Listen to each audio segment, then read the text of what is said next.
All right, folks, gather round because today we're diving into a conflict that's been going on longer than some of you have been alive. The Democratic Republic of Congo versus Rwanda. Now, I know what you're thinking. Africa? Conflict? This sounds familiar. And you're right, sadly it does. But this isn't just another story about war. This is about two neighbors, tied together by history, geography, and a whole lot of baggage.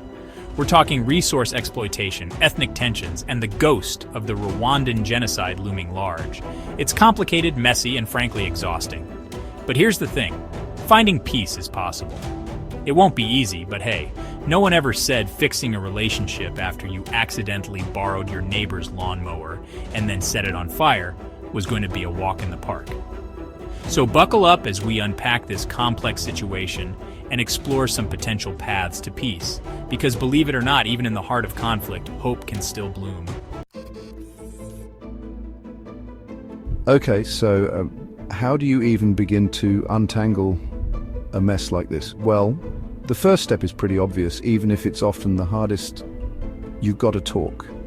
Now, I'm not talking about your awkward Thanksgiving dinner with your conspiracy theorist uncle kind of talking. I'm talking about real, honest-to-goodness, diplomatic engagement. Think of it like couples therapy, but instead of a therapist, you've got organizations like the African Union, the East African Community, even the United Nations, all trying to get these two to communicate without throwing accusations like marital grenades. And just like in couples therapy, sometimes you need a neutral third party, someone both sides trust, to act as a mediator, a referee in the ring of international relations.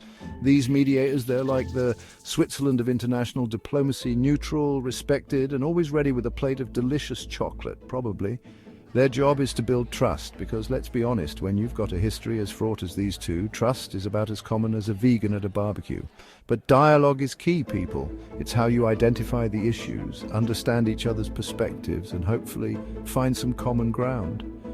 Because at the end of the day, throwing shade might get you likes on Twitter, but it's not going to bring peace to the DRC and Rwanda.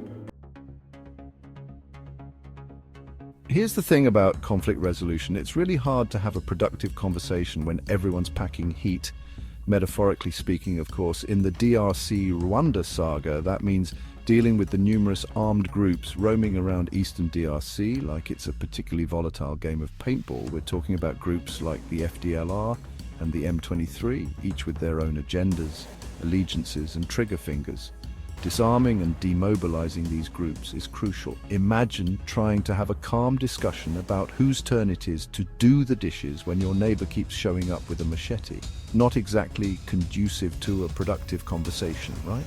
Now, disarming these groups isn't as simple as just, asking nicely. It requires a coordinated effort, a joint task force, with both the DRC and Rwanda working together. Think of it like those buddy cop movies, except instead of cracking wise and breaking the rules, they're actually, trying to stop people from breaking the peace. And speaking of breaking the peace, let's talk about border security. The DRC and Rwanda share a border that's about as porous as a sponge, strengthening border control, increasing patrols, and cracking down on the illegal arms trade. These are all essential steps in making sure the guns stay out of the chat, both literally and metaphorically.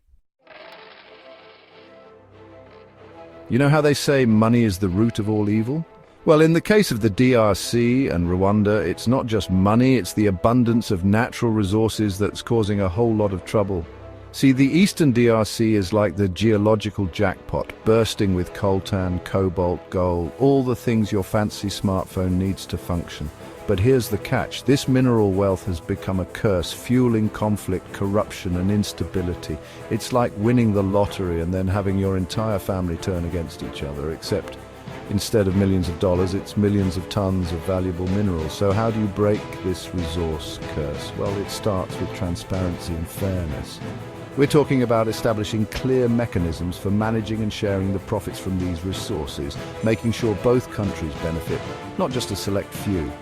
Think of it like dividing up a pizza. You don't want one person hogging all the pepperoni, do you?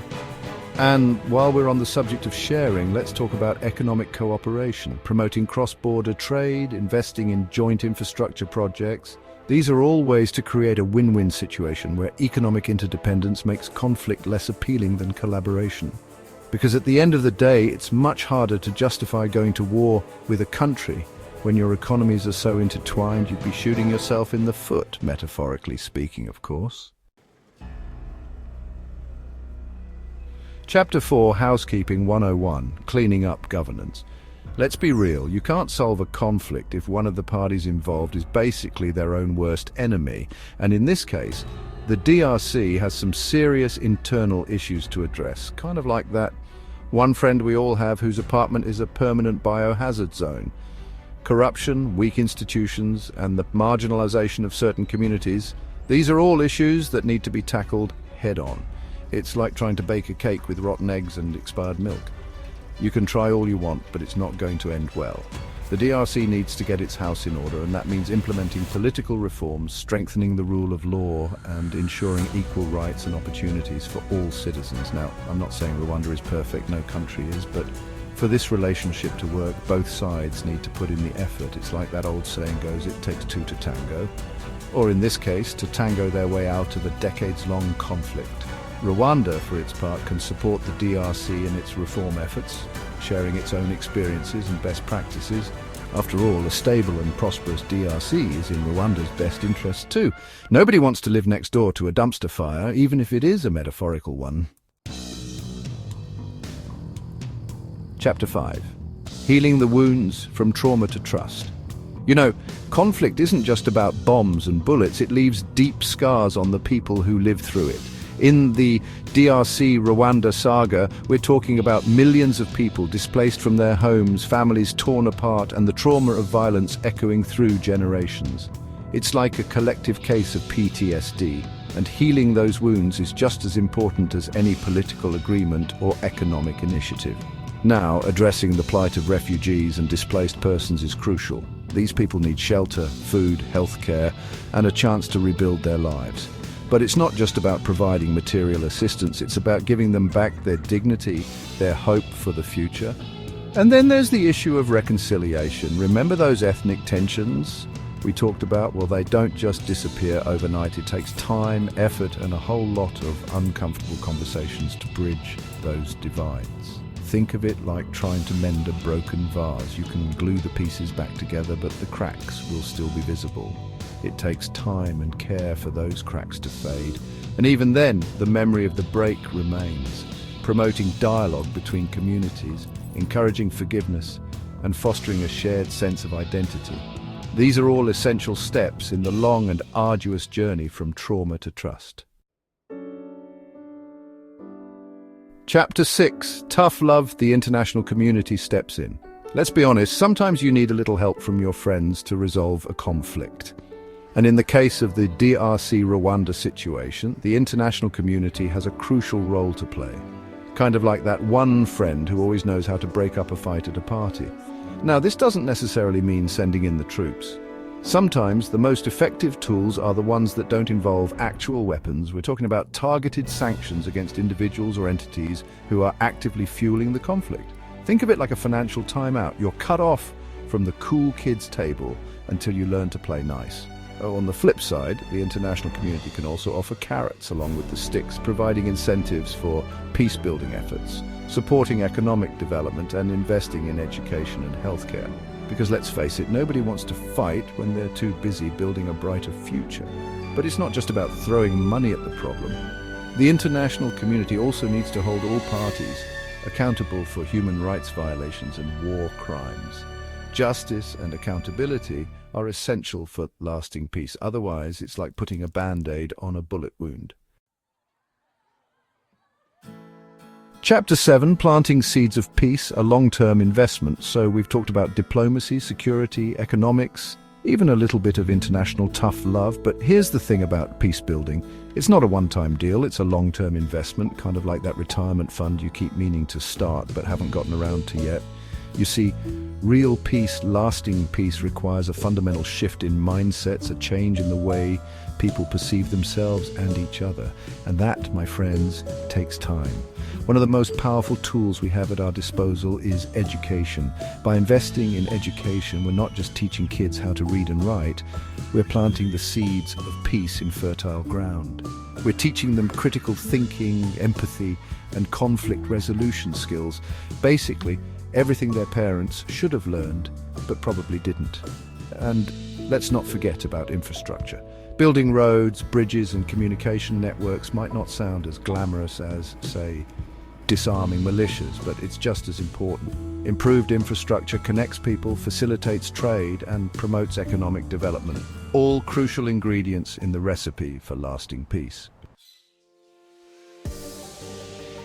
Our Earth's a hopeful future. So there you have it, folks. The DRC Rwanda conflict, a complex and messy situation, but not an unsolvable one. It's going to take a whole lot of effort, commitment, and a healthy dose of optimism. But peace is possible. Remember, this isn't just about two countries, it's about the millions of lives caught in the crossfire. It's about the future generations who deserve a chance to live in a world where conflict is the exception, not the rule. So let's all do our part, however small, to support the pursuit of peace, not just in the DRC and Rwanda, but everywhere. Because at the end of the day, we're all in this together, whether we like it or not. Resolving the DRC-Rwanda conflict requires a combination of diplomatic efforts, security cooperation, economic collaboration, and long-term peace-building initiatives. Both countries must prioritize dialogue and compromise, while the international community should provide sustained support for peace and development in the region.